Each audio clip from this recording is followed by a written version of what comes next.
A pinhole camera captures an image upside down. Maintenant, on va voir quelque chose qui est assez intéressant, c'est qu'on va revenir un tout petit peu sur notre bibliothèque d'assets, sur lequel on a fait un tour assez complet, même s'il y a des éléments que j'ai fait exprès de mettre en pause pour l'instant. C'est que là, par exemple, on voit que dans les matières, j'ai pas mal de matières quand même, hein. C'est plutôt cool que Substance Painter soit livré d'origine avec ces matières. Mais imaginons, même en faisant du traficage de matériel, comme on a vu avec les filtres, etc., vous ne trouviez pas votre bonheur.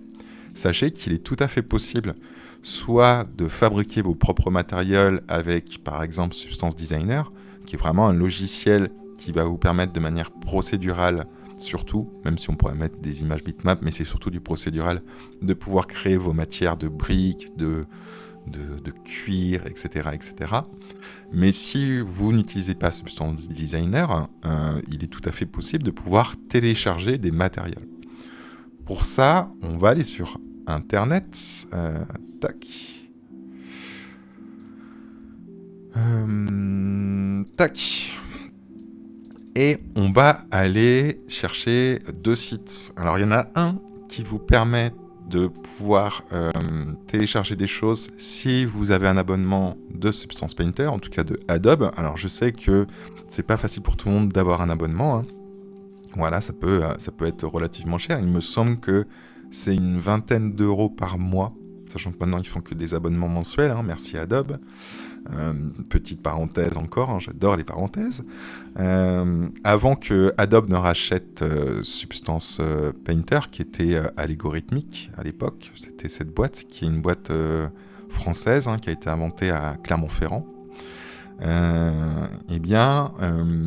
En gros, vous avez également la possibilité d'avoir des abonnements mensuels ou d'acheter le logiciel par rapport à une version. Par exemple, si vous avez la version, je sais pas, je dis une bêtise, 10, si vous restiez sur la version, si vous avez acheté la version 10, vous pouvez utiliser la version 10 autant que vous vouliez, à vie, etc. Par contre, dès qu'il y avait la version 11, fallait repayer, quoi.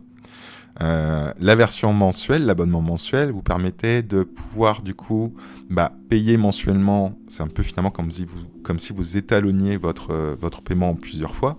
Et surtout, si au bout de 15 mois, finalement votre abonnement mensuel revenait, finalement, si vous cumuliez tous les paiements, revenait au même prix que si vous l'aviez acheté d'un seul coup, Allegorithmic vous proposait de ne plus payer mensuellement, mais d'utiliser votre version. C'est-à-dire qu'en gros, c'était vraiment comme un échelonnement de paiement de Substance Painter.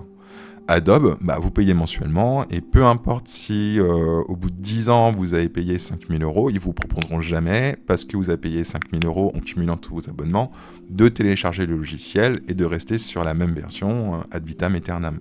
Non, Adobe, c'est abonnement mensuel, et ils s'en foutent si vous avez payé pendant 10 ans des abonnements mensuels, vous n'avez pas d'avantage par rapport à ça. Donc merci Substance Painter.